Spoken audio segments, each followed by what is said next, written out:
Halo guys, hari ini saya akan menjelaskan contoh penggunaan record dan kita akan menggunakan bahasa pemrograman Pascal. Nah, di sini saya menggunakan online compiler karena saya sendiri tidak menginstal compiler untuk Pascal. Jadi nanti saya kasih alamat compilernya di description box ya, kalau misalnya kalian ingin mencoba juga. Gitu. Jadi ini dari jdoodle.com. Nah, yang pertama harus kita, jadi pahami dulu apa itu record. Nah, kalau kalian belum paham apa itu record, kalian bisa tonton dulu video tentang algoritma mengenai record. Nanti saya kasih linknya ya. Oke. Jadi record itu kan bisa menyimpan beberapa field ya, artinya beberapa detail atau atribut yang menjelaskan suatu objek seperti itu. Contohnya kalau siswa misalnya dia memiliki nama, nilai praktikum dan nilai teori, misalnya seperti itu. Jadi itu bisa kita simpan ke dalam sebuah record yang namanya misalnya record siswa kayak gitu ya. Nah, record ini kan sebenarnya merupakan tipe data bentukan yang berasal dari tipe data dasar yang sudah ada di Pascal, seperti itu ya. Oke, kita langsung aja. Jadi setelah nama programnya apa, jadi nama program ini diawali kata program, kemudian bebas aja sih namanya apa. Use CRT ini ya kita memang menggunakan unit CRT untuk melakukan tugas-tugas yang akan kita lakukan nantinya. Nah, oke. Nah, jadi untuk deklarasinya sendiri, untuk record, di sini diawali dengan type, karena dia adalah tipe bentukan. Ya, kemudian namanya apa, ini bebas, yang penting jangan ada spasi ya, kemudian jangan diawali angka. Misalnya karena dia menyimpan siswa, data siswa, saya kasih nama rec underscore siswa. Nah, ini adalah tipenya record ya, saya perbesar ya. Nah, ini tipenya adalah record, artinya kita sedang membuat record. Nah, isi dari recordnya sendiri ini ada nama, ada nilai praktikum, ada nilai teori. Untuk nama ini tipe datanya adalah string dengan panjang maksimal 20, artinya begitu ya. Kemudian praktikum dan teori ini adalah real atau ya bilangan real gitu ya, bilangan pecahan. Nah, kalau udah selesai, jadi cuma 3 data aja, 3 field aja, kita tulis N, titik koma, gitu ya. Jadi setiap akhir dari perintah diakhiri dengan tanda titik koma. Jadi kalau ada 2 variabel, kalian yang penting tipenya sama, boleh kalian gabung gitu. Sama kok seperti di algoritma. Nah, oke, setelah kita sudah mendeklarasikan record kita masuk ke deklarasi variabel, yaitu di dalam var. Nah, jadi di dalam var ini, saya akan menggunakan record siswa. Nah, di sini saya membuat variabel namanya siswa. Nanti yang bisa diakses di dalam program utama itu adalah variabel siswa, bukan rek siswa ya. Rek siswa ini kan kayak template-nya doang. Kita harus buat variabelnya dulu. Nah, karena di sini saya memiliki beberapa siswa, saya contohkan ada 3 siswa, saya berarti buat array. Kenapa array? Supaya dia bisa menyimpan lebih dari satu siswa. Nah, kalau cuma 3, 1 titik-titik 3. Kalau 10, 1 titik-titik 10. Saya nggak contohkan banyak-banyak supaya nanti inputnya nggak banyak. Nah, off. Nah, baru di sini rec siswa. Sesuai dengan tipe dari recordnya. Gitu ya. Kemudian I ini untuk perulangannya nanti, karena dia berupa array, saya akan memanfaatkan benefit dari perulangan gitu ya, supaya input dan menampilkannya tuh lebih simple. Rata ini saya gunakan untuk menyimpan rata-rata nilai praktikum dan teori nanti gitu. Improvisasi aja sih. Nah, ini adalah bagian deklarasinya. Oke. Nah, kemudian apa sih? Berikutnya adalah kita masuk ke program utamanya. Program utama di sini terdiri dari 2 bagian. Yang pertama, menginput data, nama, serta nilai praktikum dan teori. Kemudian bagian yang kedua itu adalah mencetak data sekaligus menghitung rata-rata. Oke, kita ke bagian yang pertama dulu ya. Karena di sini saya menyimpan 3 orang siswa, berarti perulangannya itu adalah 1 sampai dengan 3. Jadi for I sama dengan 1 to 3. Do. Nah, begin dan end, karena di sini lebih dari satu baris, hal-hal yang dilakukan di dalam perulangan gitu. Instruksinya lebih dari satu baris. Kalau instruksinya cuma satu baris, kalian bisa nggak usah pakai begin end gitu. Nah, pertama saya akan menyuruh user memasukkan nama. Jadi di-update dengan petik 1 ya.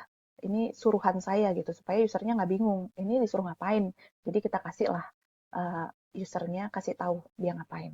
Kemudian berikutnya read line. Nah, read line ini berarti setelah kita membaca artinya dia membaca sampai satu baris seperti itu ya. readline, kemudian ini saya akan membaca nama siswanya. Nah, nama ini berada di dalam record siswa, sehingga kita nggak bisa tinggal panggil readline nama, itu nggak bisa. Karena nama itu berada di dalam record siswa itu nama variabelnya apa? Nama variabelnya adalah siswa. Berarti harus diawali dengan variabel siswa. Sedangkan variabel siswa adalah array, berarti harus ada indeks dong. Indeksnya itu disimpan oleh i yang menghitung data ke-1, data kedua sampai dengan data ketiga. Berarti diawali dengan siswa ke i, nah kemudian dot, baru nama variabelnya nama. Kemudian untuk menginput nilai, sebenarnya kalau di Pascal sih menginput, kalian bisa menginput beberapa sih sekaligus ya. Dan supaya saya tidak berkali-kali menulisnya, jadi saya jadikan satu. Input nilai teori dan praktek. Ini tinggal dipisah koma aja. Jadi readline siswa ke i dot prak, koma siswa ke i dot teori. Jadi antara satu field dengan field yang lain, kalau mau digabung inputnya itu dipisahkan dengan koma gitu. Jadi nanti kalian ketika nginput tuh tinggal habis nginput nilai praktikum, kasih spasi atau kasih enter boleh, terus diinput deh nilai teorinya. Jadi saya contohkan ya. Nah, ini bagian inputnya atau part satunya udah kelar nih. Nah, sekarang kita ke part 2 alias kita mencetak.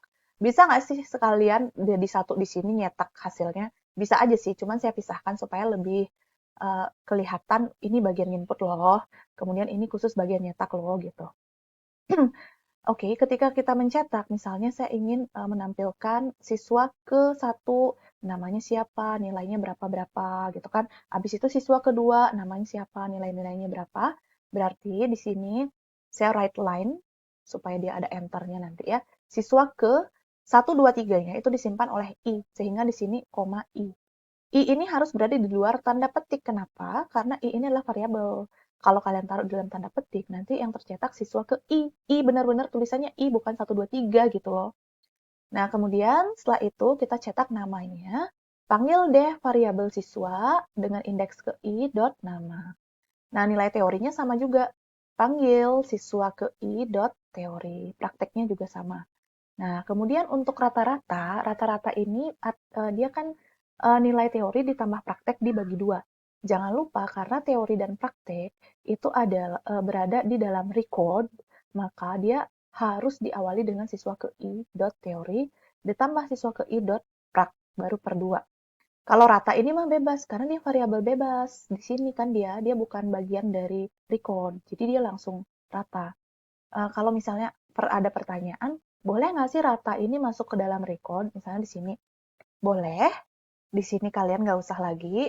Kemudian di sini tinggal siswa ke i dot rata. Di sini juga siswa ke i dot rata. Nah, jadi seperti itu. Tapi saya nggak usah simpan di situ ya, biar ada contohnya. Menggunakan variabel di luar record juga. Gitu. Nah, jadi rata itu setelah dihitung, kita tampilin. Jadi rata-rata, koma, rata gitu aja udah.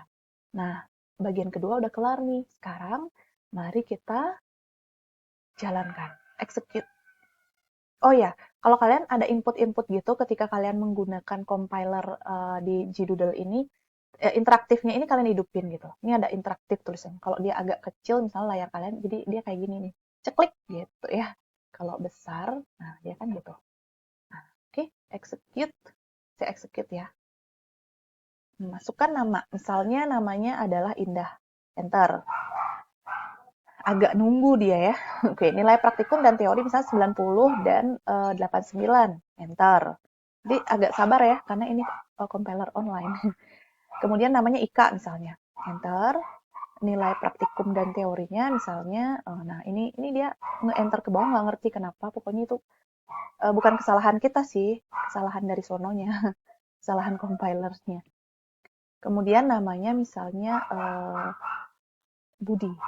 Nah, nilainya misalnya berapa? 70 dan 90. Nah, oke. Kita tinggal nunggu nih. Nah, ini ditampilin ya, siswa ke 1. Nah, ini dia sebenarnya harusnya ini ke samping. Cuman dia nggak tahu. Dia kayak ini loh. Dia bisa ke enter gitu tiba-tiba gitu. Sebenarnya harusnya kayak ini. Sebenarnya. Sintaks kita udah nggak salah sih. Oke, namanya bisa Indah, nilai teorinya sekian nih 8,9. Loh, kok 8,9 ya? Padahal di sini kan saya nginput 89 misalnya kayak gitu. Bukan. Jadi seperti ini. 8,9 E plus 1 berarti 8,9 dikali 10 pangkat 1 artinya 89. Nah, yang ini 9,0 kali 10 pangkat 1 artinya 90. Rata-ratanya adalah 89,5 karena 8,95 dikali 10 pangkat 1. Dia untuk menampilkan real untuk si compiler di JDoodle ini dia kayak gini defaultnya gitu loh. Jadi ya ya udah sih gitu kan. Kemudian ini yang kedua namanya IKA dengan nilai yang sudah sesuai di input dan sesuai yang dihitung kayak gitu. Kalian boleh sih kalau mau menampilkannya dengan format-format tertentu, misalnya nggak suka kayak gini atau komanya terlalu banyak, boleh banget. Mestinya ada cara untuk memformat. Cuman saya tidak bahas di sini.